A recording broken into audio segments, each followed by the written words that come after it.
Hello students, your welcome at LST life sciences tutorial. मैं हूं RK Singh और आज हम चर्चा करेंगे some basic concepts in chemistry, जो कि NCERT क्लास 11th की बुक 1 का फर्स्ट टॉपिक है। इस टॉपिक को प्रायः लोग मोल कॉन्सेप्ट चैप्टर से भी जानते हैं, जबकि इसमें मोल कॉन्सेप्ट के अलावे भी बहुत सारे कॉन्सेप्ट्स हैं जो कि बेसिक्स हैं। तो चलिए शुरू करते हैं आज का class. Some basic concepts in chemistry।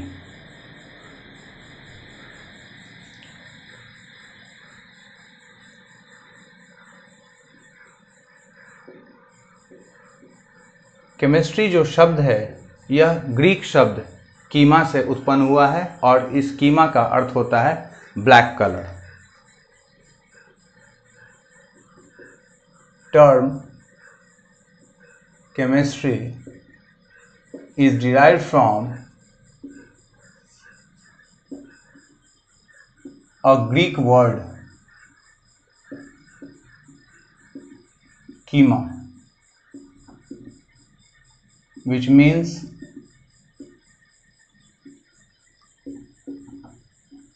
black color. Black color. Earlier,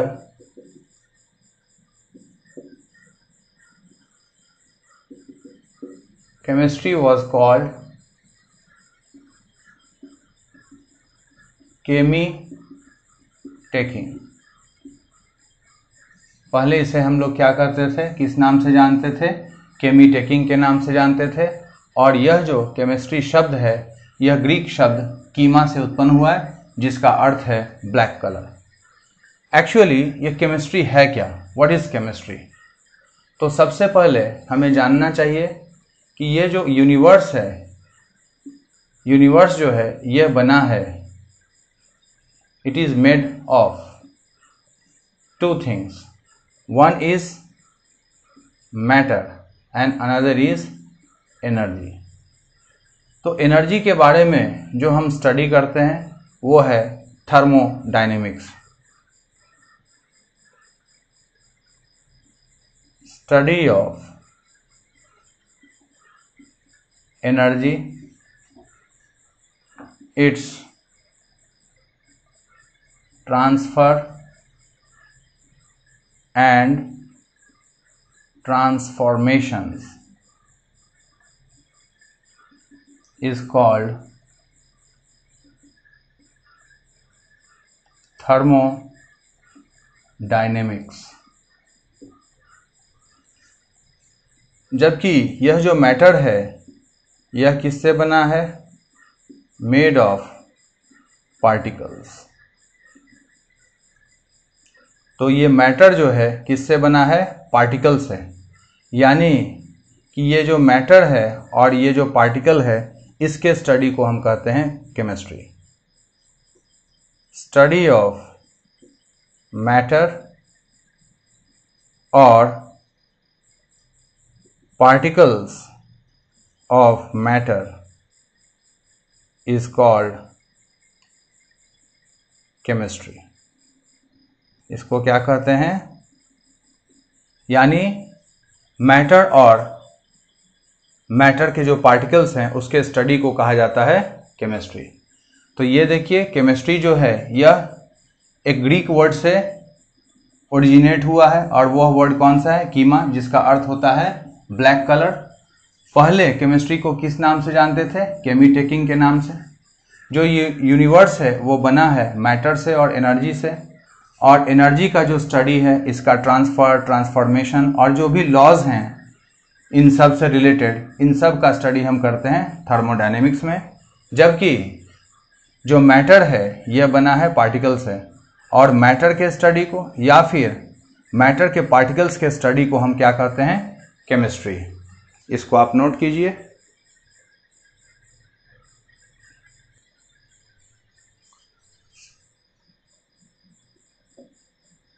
father of modern chemistry is Lavoisier, यानी एंटोनी लॉरिएंट लेवोइजियर को फादर ऑफ मॉडर्न केमिस्ट्री कहा जाता है। And if chemistry is the study of matter, then what is matter? So let's study about matter. Matter. You might have read about matter in class 11th. Now see, what is matter? Anything that occupies space, has mass or weight, can be felt with our senses and offers resistance is called matter. कोई भी चीज जो स्थान घेरे, यानी जिसमें volume हो, जिसमें मास और वेट हो, और जिसे हम अपने सेंस ऑर्गन्स के द्वारा महसूस कर सकें, और जो रुकावट पैदा करे, उसको हम मैटर कहते हैं. Matter is made of particles. Matter जो है ये पार्टिकल से बना है, और मैटर को बनाने वाले जो पार्टिकल्स हैं ये आपको 3 तरह के होंगे. एक है एटम्स, मॉलिक्यूल्स और आयंस. और ये आयंस 2 तरह के होते हैं. केटायंस जो पॉजिटिव आयंस हैं, और दूसरे हैं एनायंस जो कि नेगेटिव आयंस होते हैं. ठीक है. इसके बाद हम देखेंगे कैरेक्टरिस्टिक्स ऑफ मैटर. तो सबसे पहली बात कि मैटर जो है यह किससे बना है? पार्टिकल से. Matter is made of particles. Particles of matter are very small. They are small enough beyond our imagination. यानी जो मैटर है वह किससे बना है? पार्टिकल से. और मैटर के जो पार्टिकल्स हैं इनका साइज बहुत ही छोटा होता है. इतने छोटे होते हैं ये कि हम उसको इमेजिन नहीं कर सकते हैं.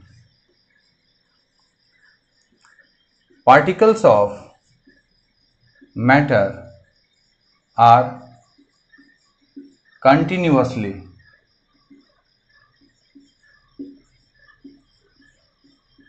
moving. Particles of matter are continuously moving. Between the particles of matter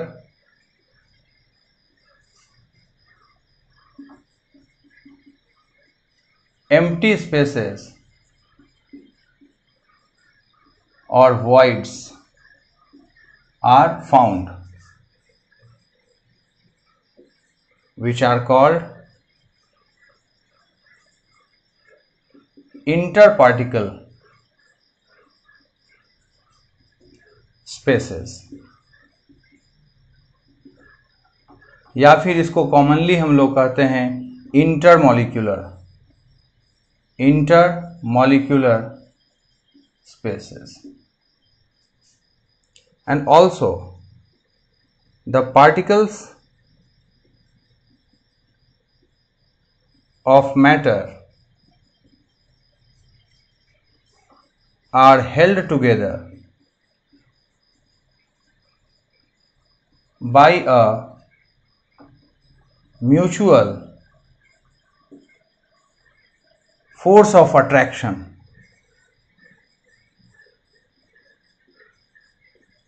which is called interparticle या inter molecular force of attraction. ठीक है, तो मैटर के जो पार्टिकल्स हैं, मैटर किससे बना है? पार्टिकल से बना है। इसके पार्टिकल्स बहुत छोटे होते हैं, इसके पार्टिकल्स कंटिन्यूअसली मूव करते हैं, और पार्टिकल्स जो मैटर के पार्टिकल्स हैं उसके बीच में खाली जगह पाए जाते हैं, वॉइड्स पाए जाते हैं, जिसको इंटर पार्टिकल स्पेस या इंटर मॉलिक्यूलर स्पेसेस कहते हैं।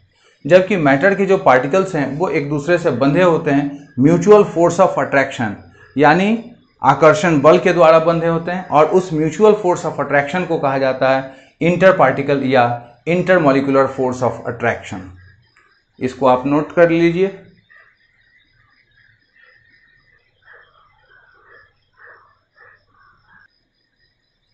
इसके बाद हम देखेंगे क्लासिफिकेशन ऑफ मैटर। मैटर को तीन तरह से क्लासिफाई किया गया है। सबसे पहले फिजिकल और microscopic classification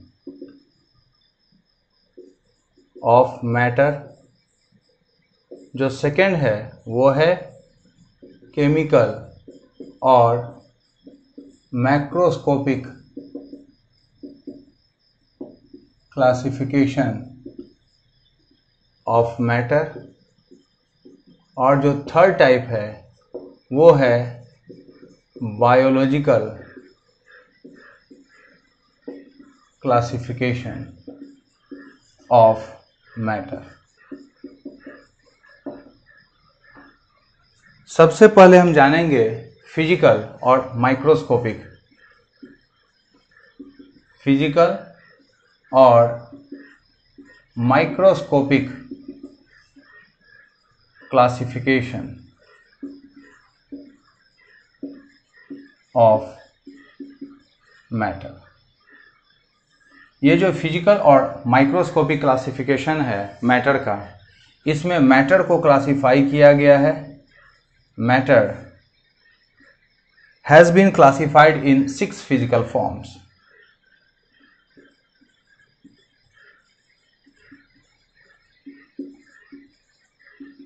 into 6 physical forms,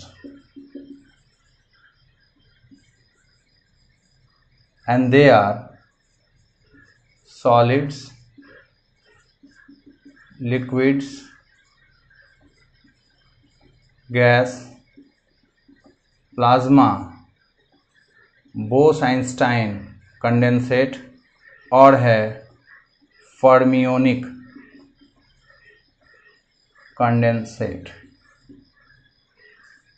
आप लोगों ने सॉलिड्स, लिक्विड्स, गैसेस, प्लाज्मा और बोस-आइंस्टाइन कंडेंसेट के बारे में पहले सुन रखा है, लेकिन ये एक 6th स्टेट ऑफ मैटर भी है, और ये क्या है? फर्मियोनिक कंडेंसेट। ये जो बोस-आइंस्टाइन कंडेंसेट और ये जो फर्मियोनिक कंडेंसेट हैं, ये आर्टिफिशियल फिजिकल फॉर्म्स हैं मैटर के, जबकि ये जो हैं ये चारों नेचुरली अकरिंग हैं। और यह जो है टोटल जो मैटर है यूनिवर्स में, उसका 98% जो है वो प्लाज्मा है, जबकि बाकी 2% में सारे आते हैं। सॉलिड्स, लिक्विड और गैसेस के बारे में आपने क्लास 9th में भी पढ़ा होगा। यदि नहीं पढ़ा है तो प्लीज़ एक बार उसको रिवाइज कर लीजिए।